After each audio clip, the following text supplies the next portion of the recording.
জুলাই আগস্টে ছাত্র জনতার গণঅভ্যুত্থানের সময় গণহত্যার ঘটনায় শেখ হাসিনা সহ জড়িতদের গুরুত্বপূর্ণ ফোন কল রেকর্ড হাতে পেয়েছে প্রসিকিউশন। একই সাথে গুমের ঘটনায় গুরুত্বপূর্ণ তথ্য প্রমাণও মিলেছে।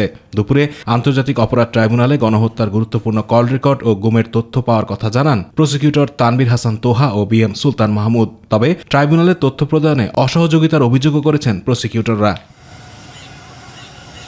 এ বিষয়ে প্রসিকিউটর বিএম সুলতান মাহমুদ বলেন, কল রেকর্ডের সত্যতা যাচাইয়ের জন্য ফরেনসিক পরীক্ষার অনুমতি দিয়েছেন tribunal. Call record, video footage, text message সহ সব ধরনের তথ্য প্রমাণ রয়েছে এর মধ্যে।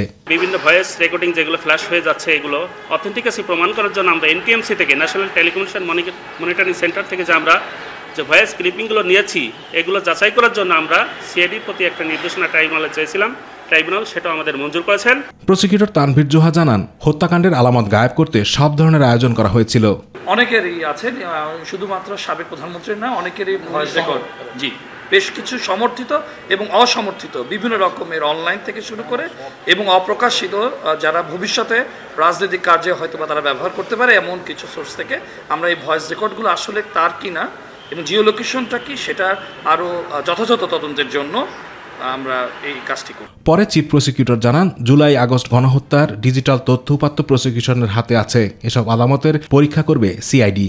সেক্ষেত্রে আমরা হিউজ পরিমাণ ডিজিটাল এভিডেন্স কালেকশন করেছি। আপনারা জানেন যে ভিডিও ফুটেজ, বিভিন্ন জায়গার সিসিটিভি ফুটেজ, বিভিন্ন মোবাইলে ধারণকৃত ভিডিও, বিভিন্ন জায়গার কল রেকর্ড, মেসেজ, বিভিন্ন সংস্থার কাছ থেকে, বিভিন্ন ব্যক্তির কাছ থেকে, বিভিন্ন সোর্স থেকে, সংবাদ মাধ্যম থেকে এগুলো আমরা পেয়েছি, এগুলো কালেকশন করেছি। এই যে কম্পাইলেশনের পরে আমরা এখান থেকে বেছে বেছে সেই ভয়েসগুলো, সেই ভিডিও ফুটেজগুলো, সেই দৃশ্যগুলো, সেই মেসেজগুলো, এগুলোকে ডিজিটালি ফরেনসিক করার জন্য সিআইডির কাছে পাঠানোর ব্যাপারে সিআইডিকে এটার ফরেনসিক রিপোর্ট দেওয়ার জন্য একটা নির্দেশনা চেয়ে একটা পিটিশন মুভ করেছিলাম। জুলাই আগস্টের আন্দোলনে হামলা ও হত্যাকাণ্ডের ঘটনায় এরই মধ্যে শেখ হাসিনার বিরুদ্ধে মামলা হয়েছে। আন্তর্জাতিক অপরাধ ট্রাইব্যুনাল তার বিরুদ্ধে জারি করেছে গ্রেপ্তারি পরোয়ানা।